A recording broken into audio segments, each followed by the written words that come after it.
कि प्रकृति ने महिलाओं को बच्चे पैदा करने के लिए एक बहुत ही विस्तृत सिस्टम दिया है। हम किसी महिला के प्रजनन स्वास्थ्य को बिना प्रजनन के अच्छी स्थिति में बनाए रखना है तो ये बहुत जरूरी है कि कुछ चीजें की जाएं। तो अगर आप अपनी प्रजनन प्रक्रिया का उपयोग नहीं कर रही हैं, यानी अगर आप 21 साल की उम्र से पहले बच्चा पैदा नहीं कर रही हैं, तो ये बहुत महत्वपूर्ण है कि आपको जैसा सामाजिक ढांचा है, जिस तरह से जीवन के कई पहलू व्यवस्थित हैं, उसकी वजह से महिलाओं को पुरुषों से कहीं ज्यादा सेहत का ध्यान रखना पड़ता है। सिर्फ इसीलिए कि प्रकृति ने महिलाओं को बच्चे पैदा करने के लिए एक बहुत ही विस्तृत सिस्टम दिया है। हम सभी किसी महिला के गर्भ से ही पैदा हुए हैं, तो अंदर एक विस्तृत व्यवस्था है। अगर आप अतीत को देखें तो आमतौर पर महिलाएं 15-16 साल की उम्र से अपनी जीवन की प्रजनन प्रणाली का इस्तेमाल शुरू कर देती थीं। वे शायद जीवन भर या कम से कम उनके पूरे प्रजनन जीवन में किसी तरह से अपनी प्रजनन प्रणाली का उपयोग करती थीं। अगर किसी महिला के जीवन में 6, 7 या 8 बच्चे होते थे तो शायद वो पूरा जीवन व्यस्त रहती थी। तो प्रजनन अंगों का एक तरीके से उपयोग होता था। इस वजह से महिलाएं वैसी चीजों का सामना नहीं करती थीं जैसे आज कर रही हैं। एक और कारण यह है कि पुरुष और महिला दोनों ही शारीरिक रूप से बहुत मेहनत करते थे। शारीरिक मेहनत की वजह से पेट के आसपास कभी कोई चर्बी नहीं होती थी। कम उम्र में अगर कोई लड़की पेट पर चर्बी जमा कर लेती है तो वो खुद परेशानी को बुलावा दे रही है, इसके बारे में कोई दो राय नहीं है। ये जीवन के कई वांशिक और दूसरे पहलुओं पर निर्भर करता है कि ये कब होता है, पर पेट पर चर्बी जमा हो जाए तो एक युवा महिला पक्का परेशानी को बुला रही है। समस्याएं होंगी। शायद वो ऑफिस में काम करती हैं, इसीलिए पर्याप्त शारीरिक गतिविधि नहीं होती, पर उससे कोई फर्क नहीं पड़ता क्योंकि उस काम में ज्यादा शारीरिक मेहनत नहीं है। अगर आप किसी खेत में काम करती हैं तो बात अलग है। मुझे लगता है कि आप जिन समस्याओं की बात कर रही हैं वो ज्यादातर शहरी महिलाओं में हो रही हैं, क्योंकि उनकी शारीरिक गतिविधि कम है। भले ही वो सुबह आधा घंटा या 1 घंटा व्यायाम करती हैं, पर बाकी समय वो बस बैठी रहती हैं। तो इस वजह से उस हिस्से में पर्याप्त गतिविधि नहीं होती। ये एक वजह है। दूसरी बात यह है कि प्रजनन प्रक्रिया का उपयोग नहीं किया जाता। ये एक और वजह है।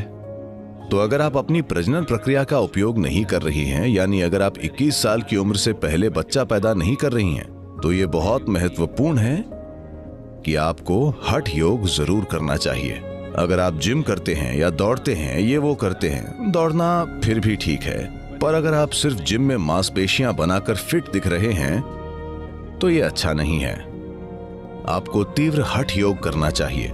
12 साल की उम्र से अगर कोई बच्ची हठ योग करना शुरू कर देती है तो ये सभी समस्याएं जिन्हें ज्यादातर लोग एक बड़ी समस्या मानते हैं और अपने भीतर विकास के हर चरण से बहुत ज्यादा संघर्ष से होकर गुजरते हैं, ये लड़कियां उनसे बिना किसी दिक्कत के होकर गुजरेंगी। तो ये होना चाहिए कि अगर किसी महिला के प्रजनन स्वास्थ्य को बिना प्रजनन के अच्छी स्थिति में बनाए रखना है तो ये बहुत जरूरी है कि कुछ चीजें की जाएं। और आप इसके लिए जो कर रही हैं उसका ज्यादातर हिस्सा आपके सीने या पेट के हिस्से पर केंद्रित होना चाहिए। इसकी एक तरह से कसरत होनी चाहिए। ऐसी कोई प्रणाली नहीं है जो हठ योग की तरह इस पर काम करती है। हठ योग की प्रणालियां इस पर काम करेंगी और ऐसे विशेष आसन और प्रक्रियाएं हैं जिन्हें सिखाया जा सकता है। अगर वो ऐसा करती हैं तो उन्हें मेडिकल हेल्प की जरूरत नहीं होगी, जिसकी संख्या दुर्भाग्य से बड़े पैमाने पर बढ़ रही है। इसका एक दूसरा आयाम यह भी है कि इन दिनों कई शहरी युवा महिलाएं किसी न किसी बात को लेकर बहुत परेशान रहती हैं।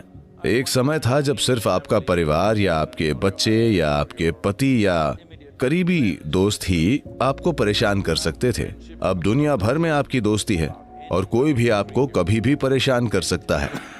तो बस एक मैसेज ही काफी है और आप अगले 3 दिनों तक उसकी चिंता करते हैं किसी भी वजह से। मैं किसी एक चीज पर दोष नहीं डालना चाहता। ये एक आम बात हो गई है कि सभी तनाव में रहते हैं, तो इसे भी बहुत आसानी से हैंडल किया जा सकता है। The basic body chemistry can be brought to such a level of balance within you if you do the right kind of yoga. अगर आप सही तरह से योग करते हैं तो आपके भीतर मौजूद शरीर के बुनियादी रसायनों को संतुलन में लाया जा सकता है और आने वाली पीढ़ियों के लिए यही समाधान है, वरना ये चीजें बढ़ जाएंगी। क्योंकि आज मुझे लगता है कि ग्रामीण, आदिवासी, सभी प्रकार की महिलाओं को मिलाकर मेरे ख्याल से बच्चे पैदा करने की औसत उम्र 22 के आसपास हो गई है। पर मुझे विश्वास है कि अगले 25 सालों में ये शायद 35 हो जाएगी और ये बहुत अच्छी बात है।